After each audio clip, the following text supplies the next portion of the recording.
The dining room fell completely quiet the instant she rose to her feet. My mother-in-law wavered a little, the wine glass shaking in her grip, her gaze clouded with the sort of honesty that surfaces only when shame finally outweighs self-respect. For 21 years, we've toasted to deceptions, she murmured. My fork halted midair on its way to my lips. Then her eyes locked directly onto mine. Not her daughter, not the other guests, just me. And she declared, I refuse to carry this falsehood any longer. The boy you've raised as your own is not biologically yours. The noise that rippled across the table wasn't mere surprise. It was something breaking apart. My wife's complexion turned ashen, her mouth opening without a sound escaping. Our son, seated 3 chairs down, sat motionless like a statue. My pulse hammered once, sharply. Then an odd stillness settled inside me. Calm, sharp, deliberate. Mom, please, my wife breathed, her tone fracturing. Not here. Not now. Her mother paid no attention whatsoever. You ought to have confessed it long ago, she slurred. He had every right to the facts. My wife stretched toward my sleeve in desperation. Ethan, I beg you. I eased my arm free with measured care. Hello, all of you. I'm Ethan Cole. In that precise instant, it dawned on me that the previous 2 decades of my existence had followed somebody else's narrative, never truly my own. I didn't shout. I didn't rise abruptly. I didn't shatter even one dish. I merely scanned the table, taking in the expressions of those who'd joined me for countless holidays, grinned at my jokes, received my presents, and all I saw was dread. They had all been aware, and my next actions would determine precisely what price they would pay. They were about to forfeit it all. The atmosphere grew denser than the walls surrounding us, almost suffocating. Nobody stirred. Nobody inhaled. My wife repeated my name under her breath, like some kind of protective charm. Ethan, please hear me out. Yet all. I registered were the fragments of my existence, shifting into new positions. 21 years. 21 years filled with birthday parties, recitals, playground injuries, midnight illnesses. Instances I once believed were mine alone. My mother-in-law sank back down, remorse pouring from her the way the wine had earlier. He had a right to the knowledge, she whispered again, quieter this time. My wife darted forward, seizing her mother's wrist. Enough. Be quiet. Enough. I lifted one palm. She went rigid. For the very first time during our marriage, her gaze carried neither affection, nor fury, nor bewilderment. Only terror. I shifted my attention to our son. He gazed back at me, eyes enormous, grasping only pieces but sensing the depth of it. The disloyalty had never belonged to him. It never would. I gave him a soft nod. Everything's all right. You're not to blame for any of this. My wife quivered. Ethan, I was frightened. I was so young. I couldn't figure out how to confess. Please understand. You were aware, I replied evenly. Every single one of you knew. Her parents avoided my stare. Her brother fidgeted across from me, shame etched clearly enough to prove his complicity too. This wasn't a solitary deception. It had become a household custom. I rose gradually, setting my napkin down neatly. What are you planning? My wife murmured. I held her gaze. Initiating stage 1. Her expression shattered. She had no clue what it implied. Yet she recognized it wasn't pardon. I kept my tone level. I touched nothing. I didn't charge out. I simply crossed to the kitchen island, retrieved my coat from where it hung, and withdrew the binder I'd carried in secret, the one nobody else suspected existed. My wife's pupils dilated. Ethan, what's inside that? I placed the binder flat on the surface. Her father gulped. Son, please don't make this worse. I silenced him with one glance. That binder held revelations. Details I'd collected discreetly whenever faint doubts first surfaced. Years earlier. Not evidence of cheating, merely tiny inconsistencies in dates, accounts that clashed, responses that never aligned. I never challenged her directly. Instead, I observed. Because I trusted our partnership. I trusted her. But I also trusted evidence. I pushed the initial sheet toward the center. A request for paternity testing I'd submitted privately when our boy turned 9. Not out of suspicion toward him. Out of suspicion toward her. My wife's inhale caught sharply. You ran a test on him? No, I answered composedly. I attempted to. But somebody phoned the lab, impersonating me, and canceled it. Her mother's palm shot to her lips. Her brother fixed his eyes downward. I went on. I chose not to insist. I convinced myself the doubts were irrational. I convinced myself your love for me ruled out dishonesty. Tears rolled down her cheeks. Ethan, I implore you. I leaned in slightly. You preferred letting me question my own sanity over admitting reality. Her words fractured. I intended to reveal it eventually. No, I murmured gently. You intended to carry the secret until your final breath. Then I drew out the second packet, bulkier and sealed. Her color vanished entirely. She knew exactly what it contained. What's that? Her father breathed. I tapped its surface once. Stage 2. The whole table turned to stone. They finally grasped it. I hadn't arrived tonight empty-handed.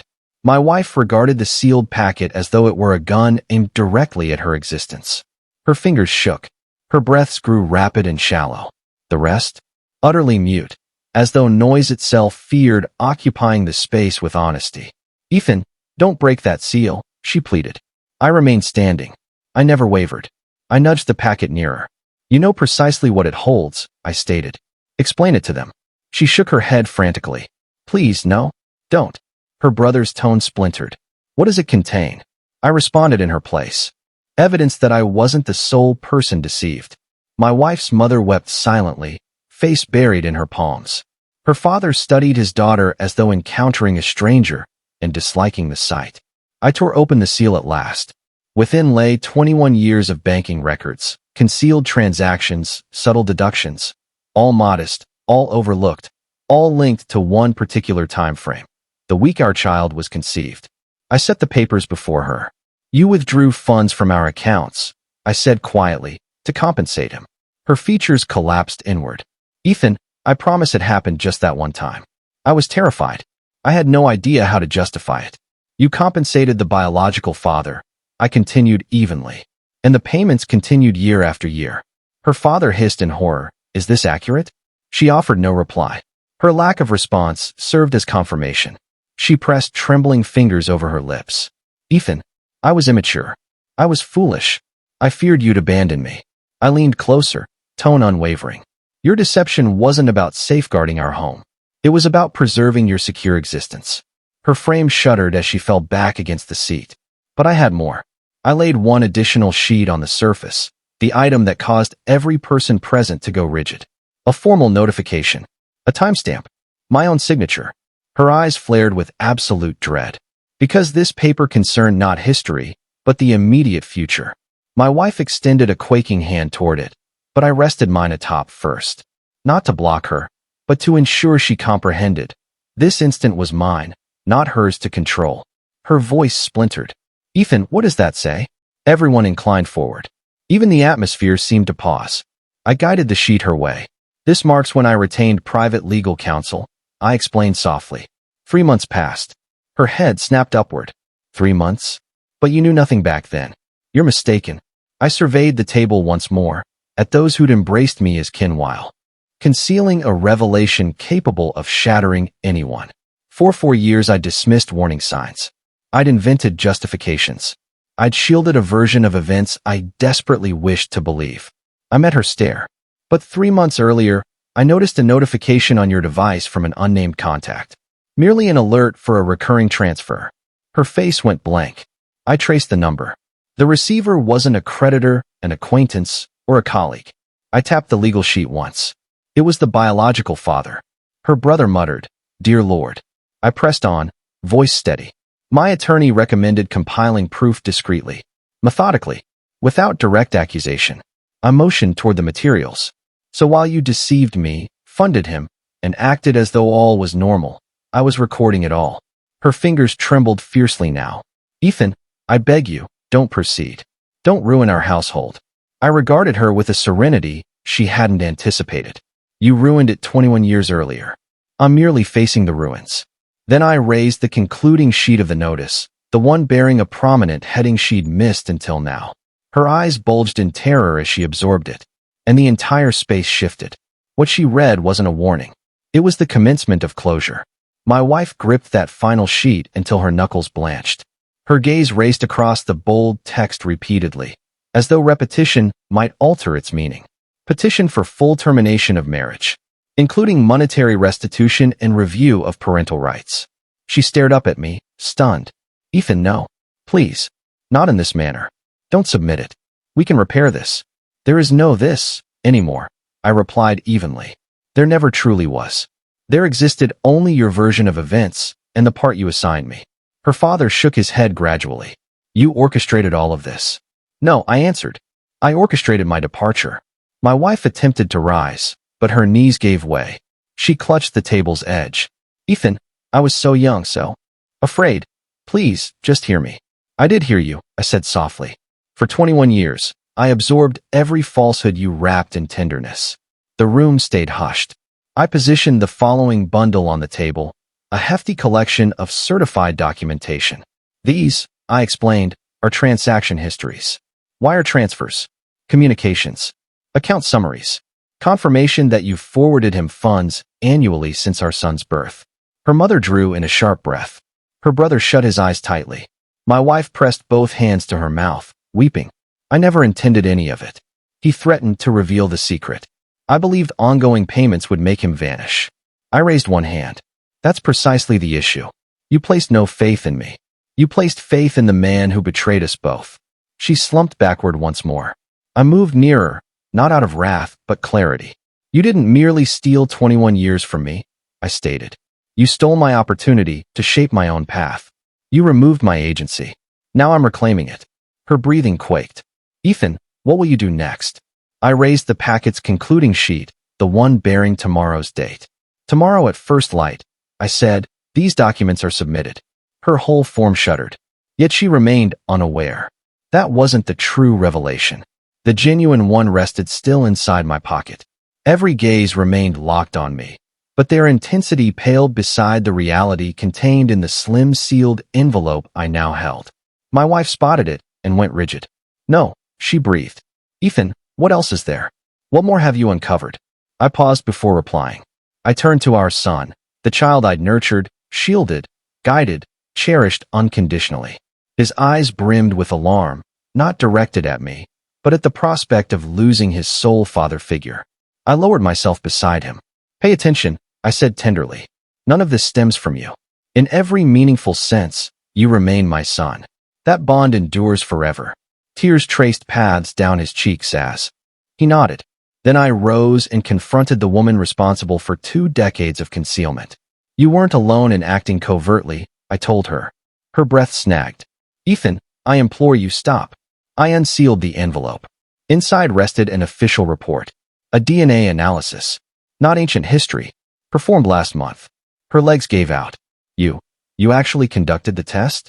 I inclined my head. Once I discovered the ongoing transfers to his biological father. The room held its collective breath. My wife wept. Ethan, please don't reveal it. But I didn't offer the report to her. I passed it to our son. He opened it with unsteady fingers, eyes scanning rapidly, mouth falling open in astonishment. His gaze rose to meet mine. Dad, it says you are still? I gave one firm nod. I am your father. The space exploded, gasps, cries, incredulity. My wife crumpled entirely, shattered. Because the ultimate falsehood she'd clung to, the one justifying all her choices, had now demolished her completely. And I still had more. I faced her again, tone frigid. Tomorrow, alongside the filing, I will also petition for sole custody. Her wail tore through the quiet. But the fallout continued. Not yet concluded. Stage 3 was imminent. Her cry reverberated throughout the room, primal and desperate. The noise of someone witnessing their carefully constructed illusion finally crumble beneath its accumulated weight. You cannot remove him from me, she wailed, lunging toward our son. He recoiled sharply. Not in my direction. Not toward her parents. Merely away from the woman who'd sustained 21 years of trickery toward everyone gathered. I positioned myself between them. He wasn't lost to you tonight, I stated. You forfeited him the instant you valued your secret above his reality. Her father dabbed at his cheeks with unsteady hands. Ethan, this was never our intention. I regarded him, truly regarded him. Then you ought to have disclosed the truth 21 years earlier. Quiet descended. I collected every paper, returned them neatly to the binder, and fastened my coat. No raised voices. No fury. Merely the serene certainty of someone who'd recovered his own existence. My wife crawled nearer, clutching at my trouser leg. Ethan, please. Halt this. Don't submit anything. Don't take my child. I'll agree to whatever you want, Just don't dismantle everything. I retreated a step. Her grasp slid away. There exists no everything, I murmured gently. There never did. Only your fabrication existed, along with those who assisted in upholding it. I turned toward our son. Ready to head home? He nodded, brushing tears aside. As we moved toward the exit, I halted briefly and glanced back once. Her relatives remained motionless, burdened by guilt, vanquished, laid bare. My wife knelt on the floor, face buried in her palms, weeping. And within me stirred an unexpected sensation. Not rage, not satisfaction, not vengeance, simply resolution. A definitive conclusion to 21 years of pretense. I pushed open the door, rested my palm on my son's shoulder, and delivered the ultimate reality she'd never anticipated. Tonight you haven't merely lost a marriage. You've lost your control. Then I stepped out of that home. And I never glanced backward.